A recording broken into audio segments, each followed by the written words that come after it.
All right, Rosemary, we're ready to go. Are you ready? I think we're ready, yeah. I think all our stuff's on. I have a request that we speak about Gardendale first. I'd let you guys know we're going to have a guest here today.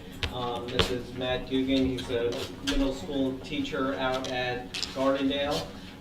He's actually in the middle of CET training right now and he's stepped out to be here, so I'm asking that we talk a little bit about Gardendale first. Okay. All right, so I'm going to turn it over to Matt. I'm currently at TOA. This is my first year as that position. Last year I was a school social studies. The main reason I'm here is because I watched the negotiations last time around and I reached out to Anthony and kind of with like a goal mindset of, how can we kind of come to an agreement that benefits all parties. Here at Gardendale, we're thankful for, the fine that we have gotten, and that was brought forth, but I don't think it addresses the larger issue that we do have there. We've had numerous vacancies all year long. People leave in between, so the 5 isn't necessarily making them stay or last. As for middle school, I was the only middle school teacher that we had the whole year long. The rest of the people were in and out, the rest of the people were subs. So with that in mind, the biggest thing that we need, because we are Gardendale, I think everybody's aware of the kind of kids that we deal with there. We need relationships. When you have those relationships with the kids, with our kids in particular, the precursors, the setting events, their behaviors, all these things that you accumulate from working with our kids, eventually, reduce the behaviors, they increase academics. And with the goal in mind is to get them down to their original school, and be successful. So with that being said, I've talked to some of our teachers there, and as a counter proposal, that's what I can do. Like with the 5, it should be like maybe a tiered system. To keep that retention piece in there, so we have those relationships for years on end. So, like for a new teacher coming in this year, they would obviously get that 5. And then, so for instance, the teachers returning from last year would possibly go to 7, and then third year 9, where it would be capped. And that way we have our core group of teachers with these kids that need us the most. Because I will tell you from experience, first year teacher there, it's a hazing period. You don't know what you're getting into, you're trying to survive, you're getting called every name in the book. You're just, some of them don't make it and a lot of them didn't. Whereas us returning, we know our kids.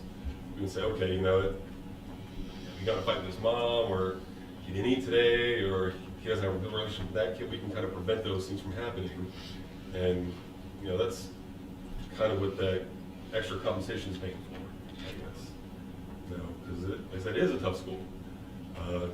Myself, being there this past year, I've been assaulted numerous times where I had first charges against kids. And just the daily activities there, are not what you see in a typical school.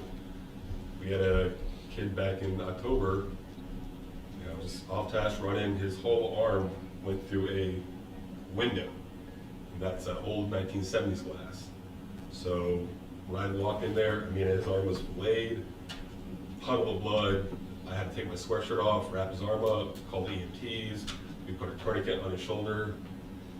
This is just, the circumstances that we deal with that, most teachers in this district probably will never see. So I guess that's my proposal.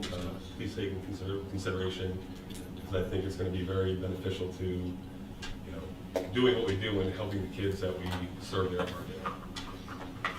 Can I ask you to elaborate a little bit more on your role as a mentor teacher and why it's important to have those teachers return year after year? Oh, yeah. We gotta keep the people that we have there. I have 3 middle school teachers who are coming from a completely different field that, never taught before. So that's why I'm over there doing CET right now, so I can, guide them and, show them what they, because they don't know what they don't know. So that's a huge piece of, taking this class and, molding them into the kind of teachers that we need, because they have begun to build those relationships.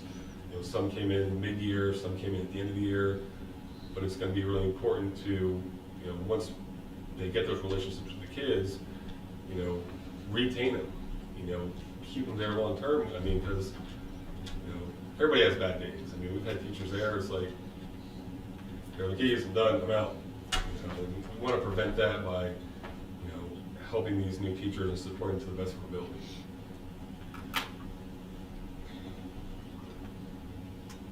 Do you have any questions? Any questions? No, I thank you for coming and telling us that. We can, you know, of course. Oh, yeah, I just go wanted- back and talk and take that into consideration, and, you know. Well, yeah, I didn't expect an answer, I just wanted to Right. put that out there, I mean, because it's, I'm sorry, you said your last name is? Dugan. Dugan? Yes. And this is on a separate side note, Yeah. but we had an email come across this week from Mr. Misty Bland, Okay. and your self-contained supplement. oh, well, thank you. So- That's amazing, thank you so much. So you can have that information to go back and go to your class, so.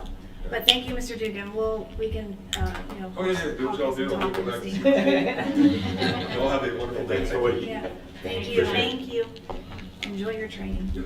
So, Rosemary, just you understand what our counter proposal is. And I just wanted to add one other piece to that counter proposal. Can we look into potentially paying that supplement in each check rather than in these 3 chunks at a time? And that actually was in my conversations with Ms. Bland. She felt like that would be extremely helpful. It just gets confusing as to, you know, this person was here on this date, they're gonna get it on this date, or they're not gonna get it. So if we could just look into Yeah. that possibility. And I think when we did this, a couple years ago, was to keep teachers like, you know, so they wouldn't leave after they got the first one, you know, to keep them coming back. I will look and see. I won't make any promises about our system. And see if that's something that, what the options are for that. Okay, appreciate it. So, anybody else about Gardendale? Okay, so we're gonna continue, that our goal here today is, to settle. You know, we're talking about money, and we would like to, be, completed and have this done, before our teachers return and get the contract, ratified. We're all passionate about what we do. We know that you're fighting for your teachers. We're here to help and respect the district, as well as fight for your teachers as well, to give them what they deserve. If we could give them again the world, I wish that we could. We truly value and recognize everything that they do for our students. Without them, our students would not be getting the valuable education that our kids are afforded in this county. But if we could keep things, you know, to a respectful manner and respect each other's opinion and keep it professional, that would be awesome today. I think we all know our bargaining team. I don't think we have anybody new that we introduced last year, or last one in May. And if you guys need the names, we can go around the room. I think we all know what Yeah, I think we've all been here at the table before. So, some of the things that, I know that BFT, you guys went first last time, so if it would be okay with you, I think BPS will start, with negotiations this time. Sure. We're all okay with that? Yes. Okay, so, last time, some of the information, that you brought to the table on May 9th, was, a total increase of salaries of 12.7. And health insurance was to be determined. And then, of course, the MOU that we passed, we needed to talk about further. But I just wanted to go into some of our, you know, talking points. You know, our average teacher experience in Brevard County is 13.2.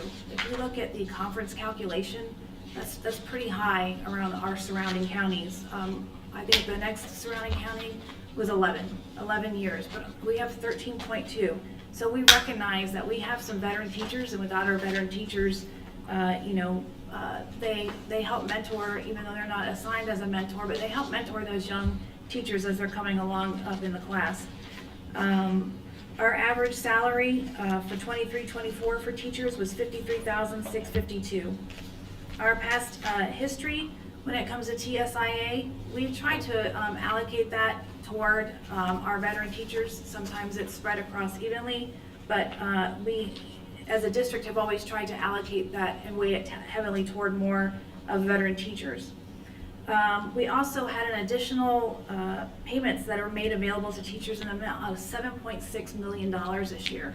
And that's largely to be thankful for our taxpayers voting the millage in and recognizing that our teachers need additional funds and supplements. We had $4.7 million in supplements to include our coaches, OTs, PTs, SLPs. We had $2.9 million employment incentives of new employee training. We also have the IA to teacher program now. So hopefully that some of these teacher or IAs that are working in our schools and see the culture of BPS and the longevity of working for BPS, that they'll become teachers in those same classrooms and work with those students. We increased building support this year to the level to improve working conditions. We had 2 peer mentor teachers at the beginning of 2023. We have 6. We've increased our peer mentor teachers, which included when we did a survey of our teachers having a 95% retention rate when it came to our retention survey. We've increased media assistance at the elementary schools, and large schools are receiving an additional campus monitor for help safety and those protocols. We also approved an assistant bookkeeper position for the high schools to help alleviate some of that those funds that go through. I know that's not really an instructional based position. However, it does help teachers, some at those large high schools that are collecting large sums of money throughout the day without having to worry where it actually goes for the school.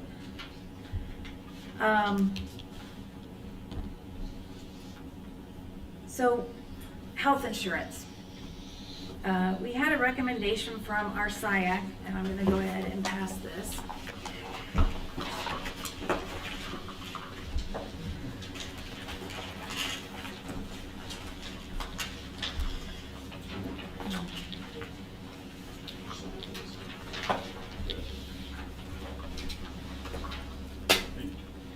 So we had a recommendation from SIAC, and you'll see, I think a few of you sit on the SIAC committee or have been at the meetings.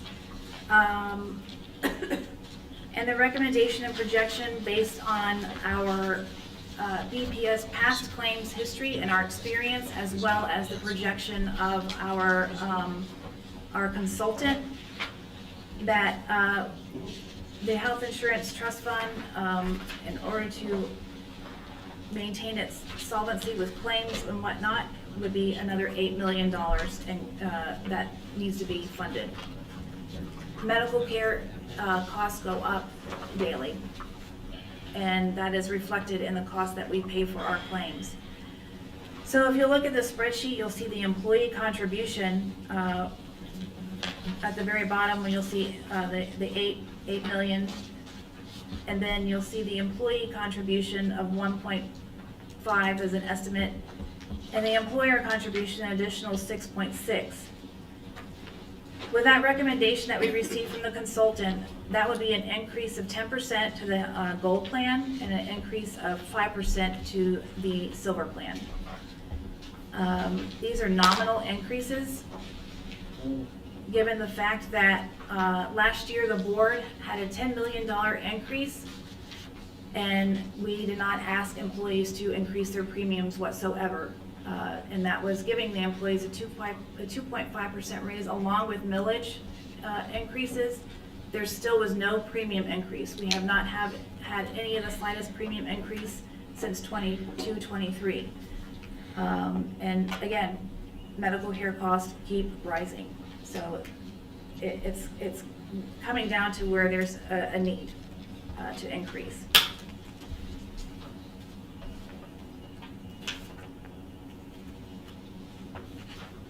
And again, this is all made public. We've gone over this with the SIAC committee and discussed for these increases. Do you want me to go ahead? I'd like to bring in some additional information. Okay. So, a couple things that I feel like you did not address when you went through your talking points. Last year, the inflation rate was 4.1%. This year, it's 3%. So we're looking at a 7.1% inflationary increases over the last 2 years. Our raise last year was about 2.5%. So, looks like we're falling backwards if we start considering that, right? So we need to consider inflation. So anything coming in under those inflationary costs is not a raise. It's a loss to our teachers year over year. The average salaries from the end of last year that you reported to the DOE, that the district reported to the DOE came in. Once again, Brevard County is $2,169 below the state average. As you mentioned, we are more experienced, so we have 12.2 years average experience compared to the state of 11.8 years of experience. Indian River County, one of our contiguous counties, their average salary is $57,649. So what's more concerning is their average years of experience is only 7.9. Seminole County is coming in at $54,826 with 12 years of experience. Orange County, $53,425 with 11.4 years. Then Brevard's coming in at $52,706 average teacher salary, and then Volusia and Osceola are trailing us in average salary. I appreciate some of those other things that you mentioned, but let's be clear, we're here to negotiate salary, right? We're not here to negotiate bookkeepers and campus monitors. Those are nice things for the district to have, but we're here to talk about salary. It's what I'm charged with, it's what I'm expected to do as chief negotiator, as well as compare ourselves to our surrounding counties. I will say I am concerned that we are adding more and more positions in this district when we seemingly don't have the money to pay for. This is one of the reasons why we trail compared to our comparable counties, because I think we have more people working in this district than other districts do, and we seem to be just going in that direction.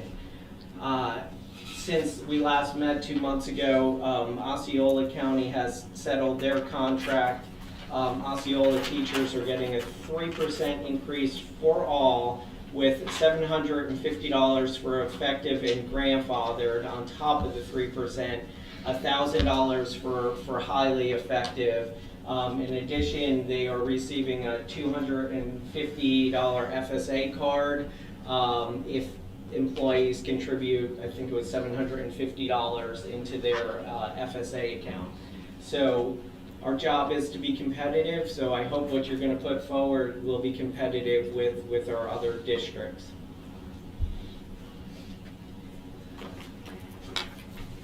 So I hear what you're saying when you talk about the average teacher salary, but again, that is information that was from 22-23. And I understand that was from the state. This is from 23-24. This is reported by Brevard Public Schools to the state. There's no disputing this. This is... Okay, we ran our... Right, 22-23 numbers reported in 23-24. No, these are 23-24 numbers. This is what you reported as your 23-24 final survey 3. Which says 22-23 at the top. So, well, we're not going to... Are you guys like not able to read? I'm not trying to be rude, but it clearly says 20. Rude. It clearly says 23-24 across the top I see that, from the state of Florida. I think that you are...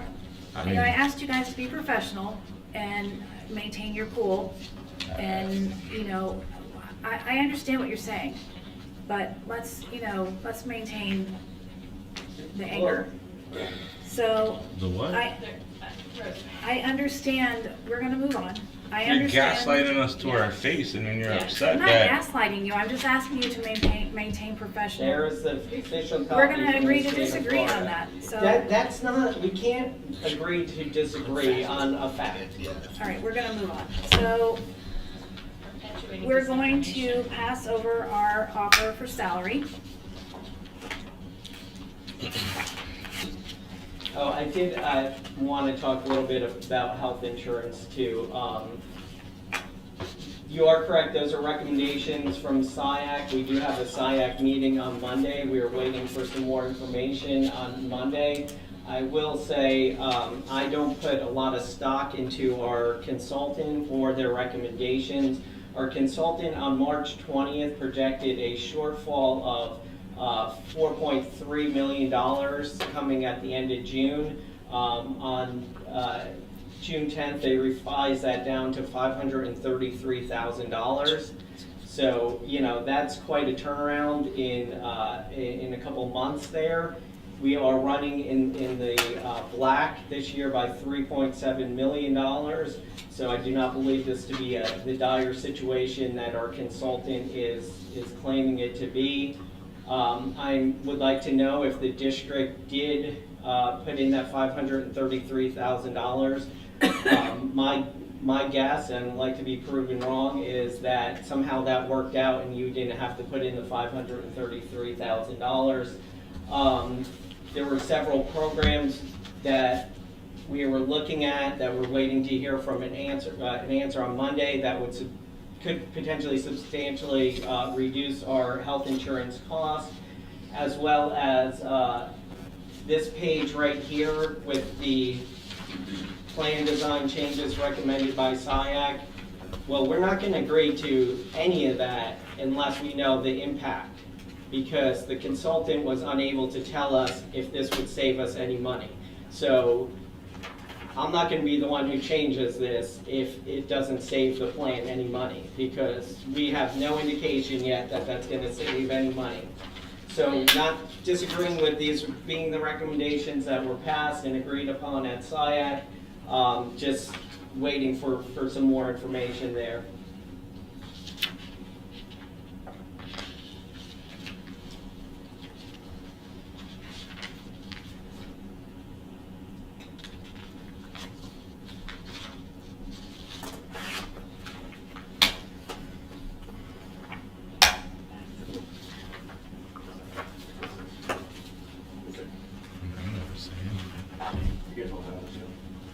Yes.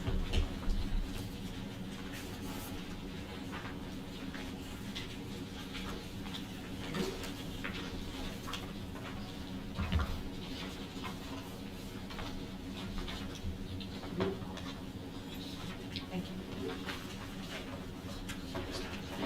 you.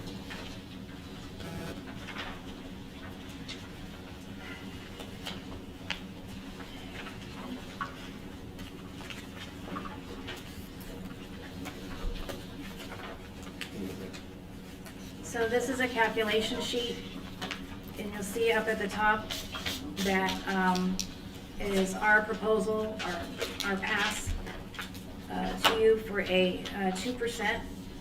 And if you see the numbers, you'll see that the total package estimates, Fund 100 is $6 million. TSIA, which is what we get from the state, is 4.5. And the district, out of operating funds, will come up with another 1.5 to equal a 2% increase.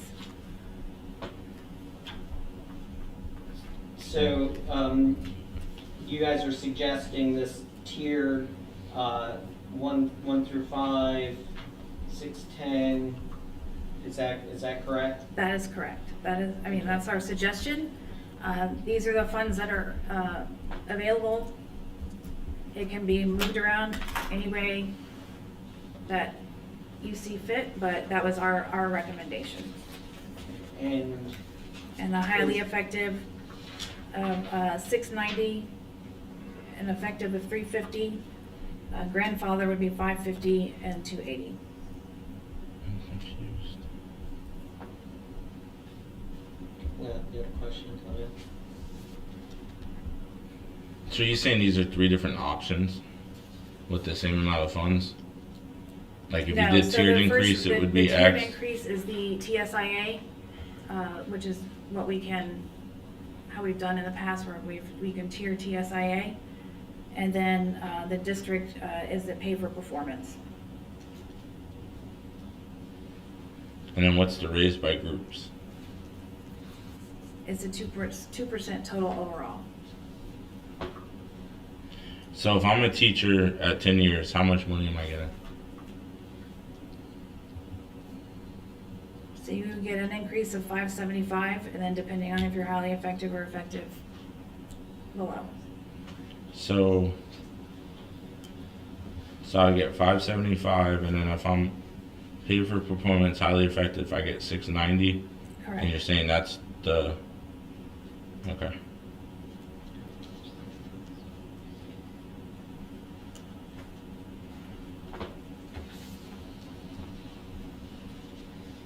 And out of all the additional funding the state sent to the district this year, they can put in a 1.4 million.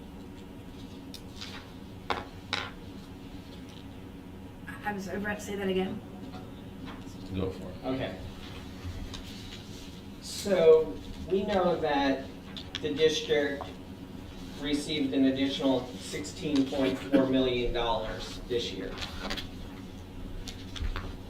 We typically, what's happened in the past is prior to negotiations, we meet with the CFO and superintendent. They run through the budget and they say, yep, this is where this new money is going, okay? Maybe FRS went up, or there's a new project, a new priority that the district's working on. This year, we've seen none of that, all right? We haven't seen a budget. We haven't seen where these costs these new funds are going. So we're very curious why the district is going to get $16.4 million and only put $3 million, or I guess No, 1.4. 1.4. Well, that 16 is with the TSIA. So what's the total here? The 6.4. So what's going on with other $10 million is really what we'd like to know.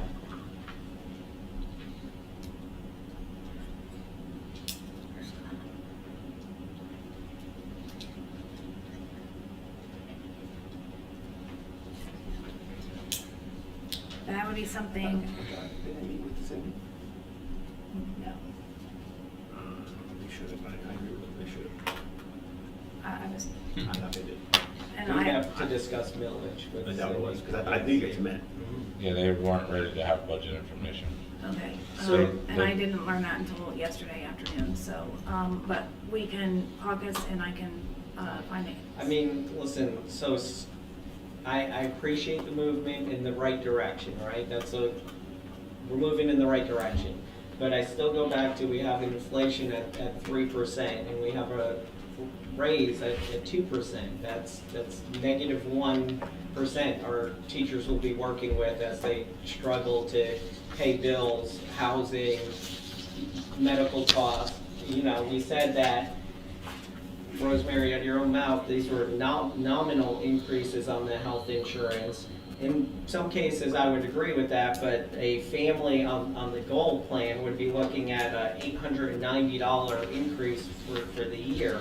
So, I mean, that pretty much would eliminate their whole entire raise, depending where they are on this raise package.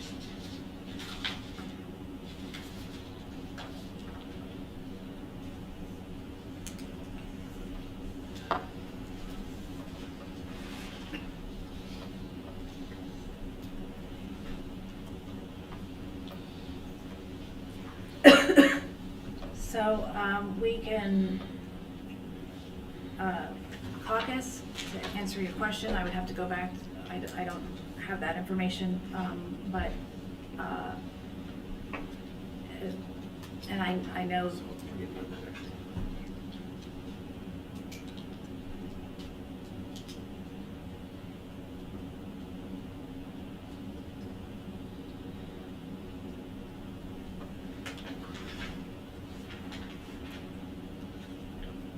So, give me the other thing. No, this one. So, this.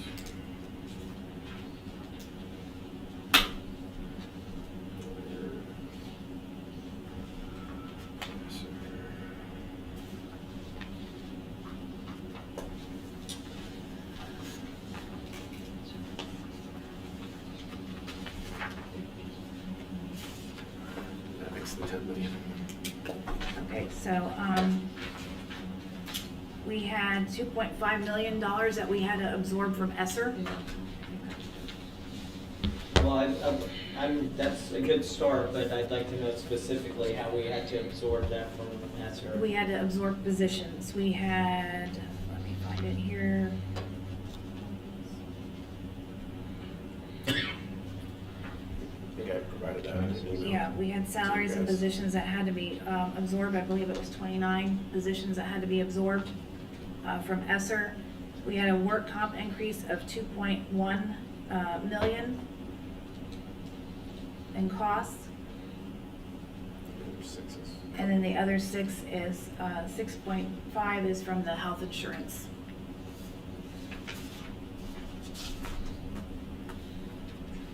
That we have to plan for.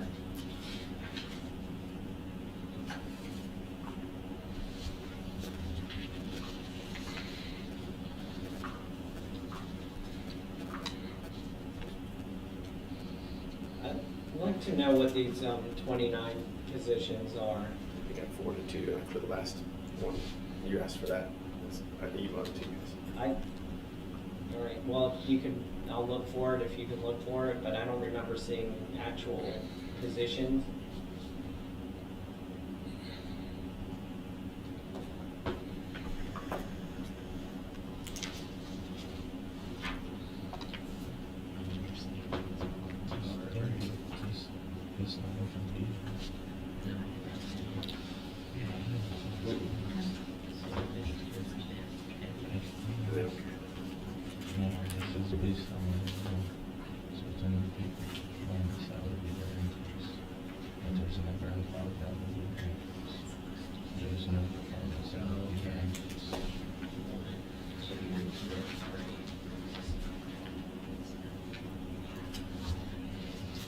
It doesn't matter. It is what it is.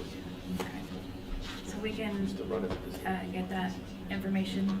I'm going to hold, I was going to put forth the MOU for Gardendale again Okay. today, but I'm going to hold that one. We can talk. Or do you, if you want to talk about it, I mean. No, I mean, you understand what we're asking for. I think it achieves what Mr. Dufresne's goal is to retain teachers, right? Especially at that hardest to retain site. I was gonna ask on a different note, last session as part of our proposal, we put out an increase to the advanced degrees. I did not see a reply to that or a response to that.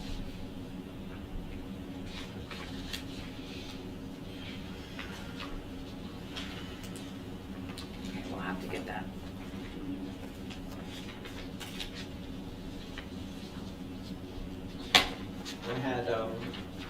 We had presented this document that showed us trailing our comparable districts in almost every single position, master's, specialist, and doctorate.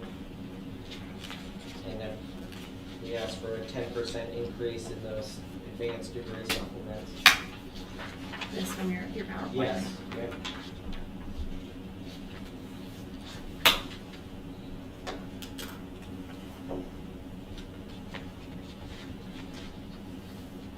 Okay, so.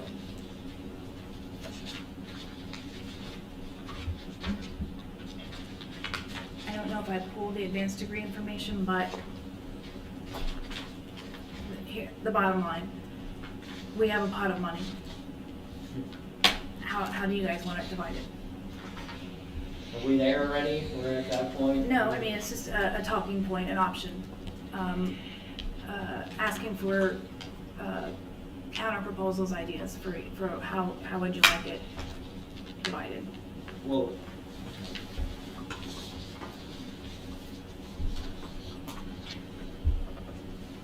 And I know you want to probably talk about it, but Mhm. it's, we have so much, and that's what we have. okay. So we'll keep going, and then we can figure out if we want to break. Do you want to ask the Endeavor? Oh, we'll wait. Okay. What was that? The Endeavor MOU. I'd like to talk about that so we can use our time caucusing.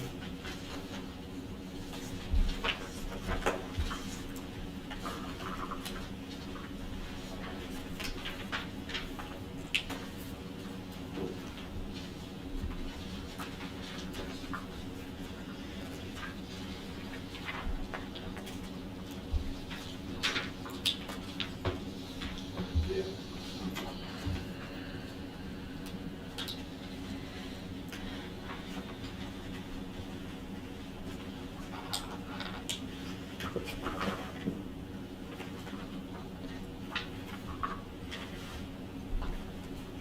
So this is basically an MOU for Endeavor Elementary, in order again to retain teachers that are at Endeavor, as well as help fill positions that remain open at Endeavor.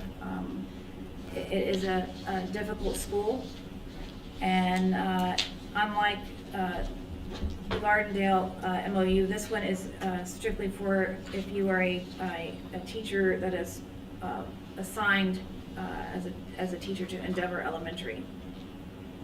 That it's a $1,700 payment on October 15th.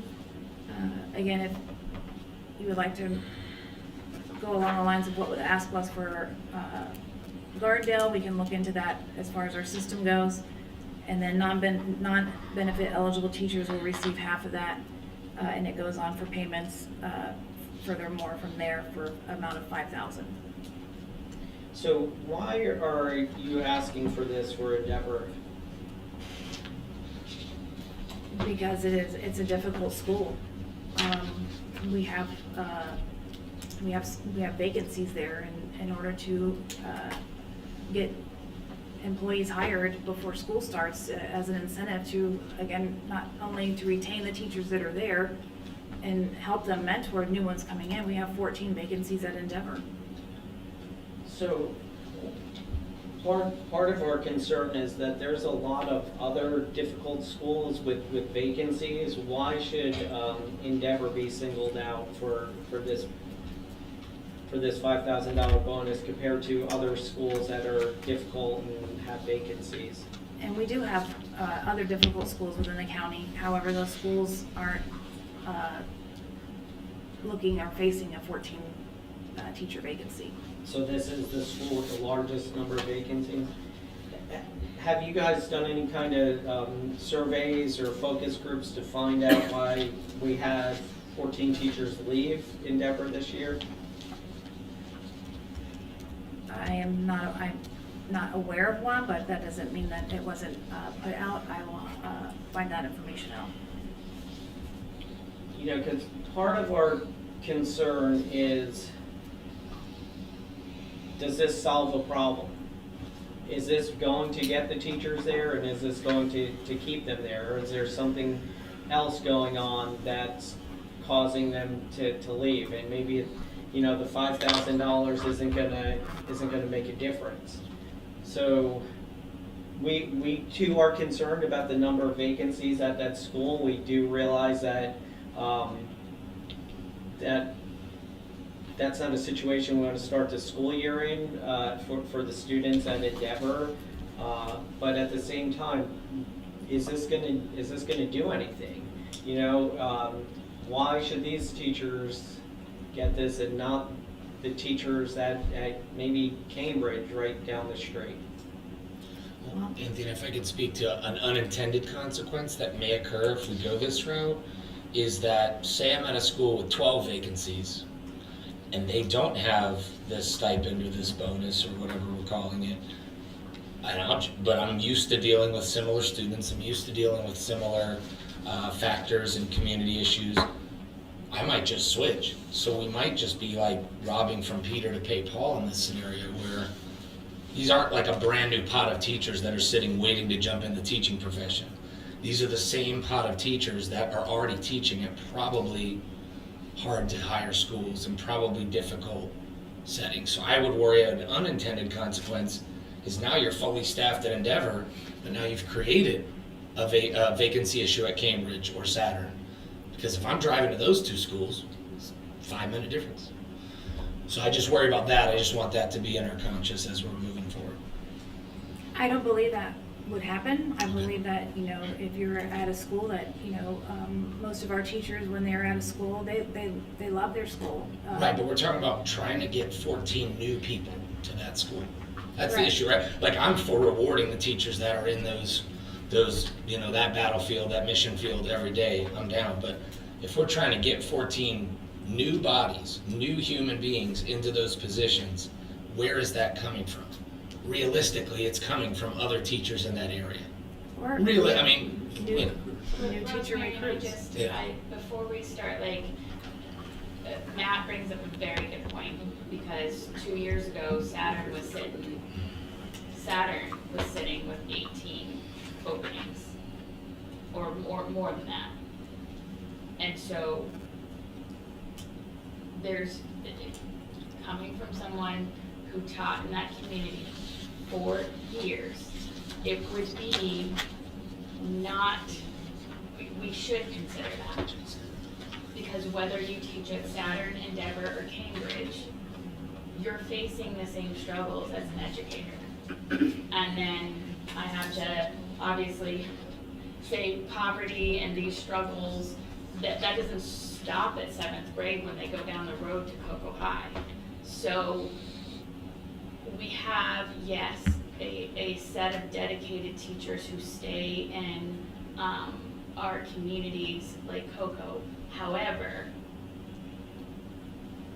we cannot ignore that this might not be a monetary issue. I think it was last year or the year before, the state put in money. So yes, I have been a proponent for a long time that we should have zones, right? But I don't know that saying that if we pay $5,000 more to Endeavor, that doesn't mean those teachers at Saturn aren't going to leave and go over there. I think that's a tricky thing to not consider, because, and I think that we're overestimating perhaps dedication to a school and not the students, right? So if they're serving those students, they can still serve those students at Endeavor for $5,000 more. So what else should be considered? And again, if you look at some of our, actually I don't even want to say larger counties, because I think I saw something about they doing this county, and maybe it's a Panhandle county, where they're now doing zones, where they're looking at schools that are located in zones and they're allocating funds there. But I just would be very cautious. Well, in the same sense, it could be said about Gardendale as well, that teachers would leave to go to Gardendale. Gardendale is a specific school. And I understand. Come on, Rosemary. That's a different teachers school. But we are educators on this side of the I table. understand. And so that's kind of insulting to say something like that. You are dealing with a completely different, In some aspects. Gardendale is completely self-contained. You don't go on to Saturn or Endeavor and Cambridge. Those kids aren't self-contained.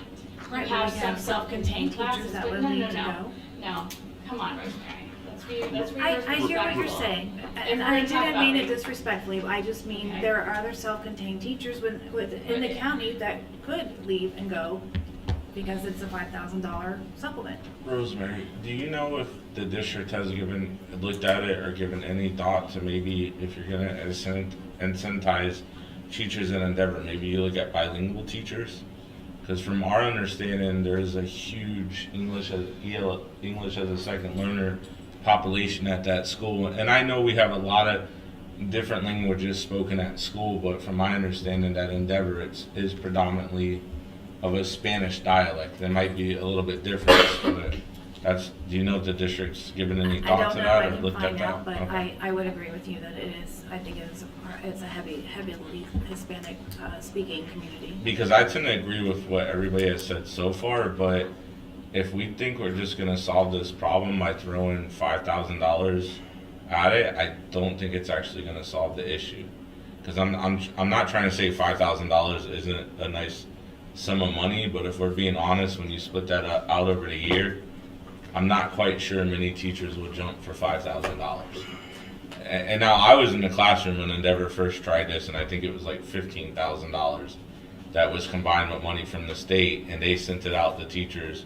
I think it was like 2017 or 18, and they literally said in August during pre-planning, if you want to transfer, you could transfer to Endeavor, and we were going to give you this money. And I think at the end of the day, they had to go hunt teachers down and like pretty much bribe them on top of that to transfer even more. So that's why I don't know if this just solves the whole issue.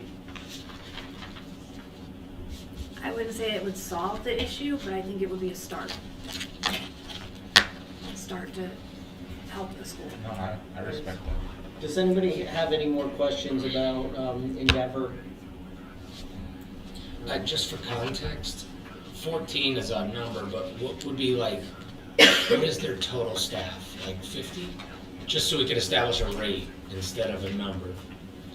Like a vacancy rate instead of a number. Like How if, many total teachers are there at Endeavor? like if it was fully staffed.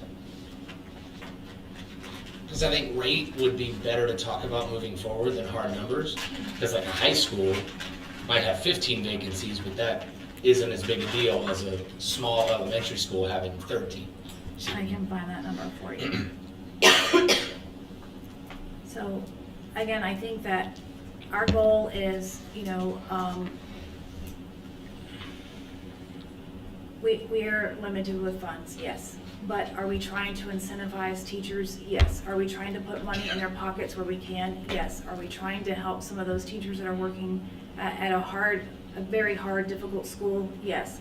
Are we trying to help teachers that are working at a school that, it is completely self-contained and we know what goes on at the school? Yes. We're trying to put money in teachers' pockets. Unfortunately, like I said in the beginning, if we could offer more than every other district, I'm certain our board and everybody else would love to do the same. But we only have a certain amount of money. It's a pot of money and that's what we have. We're trying to divvy it up the best way that we can in order to make sure that it's a start to help teachers with pay. I think on the Endeavor issue, some of the problem, Rosemary, is when a teacher calls us because they're at school B, C, or D, I don't want to name them because I really don't want to do that to that staff or that principal, but I mean, let's be honest, we know the other schools.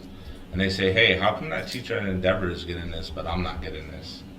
And what's the reason behind that? Because, Endeavor's a hard school. I guarantee that teacher at school B, C, and D is going to have a very compelling argument that that's a hard school as well.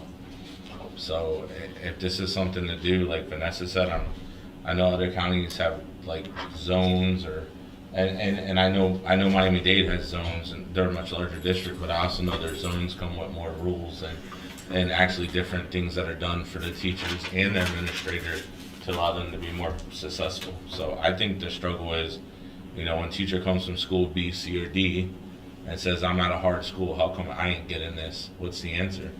Because Endeavor's a difficult school. I would argue that we could probably stand up 5 or 10 difficult schools.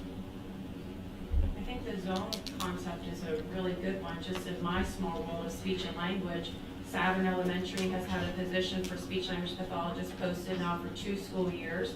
And now Endeavor is starting next school year with no speech language pathologist because they both left the school. Unfortunately, we lost one to Osceola County just because of the salary. So in that little zone area of Cambridge, Saturn, Endeavor, we see significant turnover of staff kind of moving about. And they also share students at those 3 schools because they're very transient schools and share students with each other. So the robbing Peter to pay Paul concept of speech and language, will definitely be an issue if we look at a 5,000 stipend for a school like Endeavor, when you're looking at Cambridge, Saturn, et cetera. So that's just my small world of view as a whole.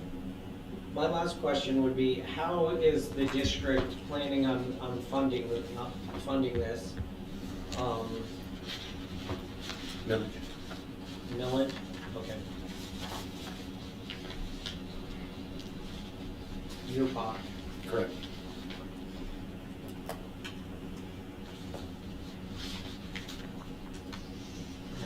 I think Same we're right. time that we have CET teachers. They were going right now. Typically, in the past, we've never paid those people for coming in. I went in there today and told them they were all getting paid for the work. Because again, you've always heard me say, Yeah. if you're working, we're going to pay you. And I will give you credit for that, Mr. Dufresne. Thank you, sir. That's all you're getting today. And All right, we're ready. I also told them that we're going to negotiations, not to believe every bad thing you guys say. They laughed. Fair enough. All right, we're ready to caucus if you guys are. Okay.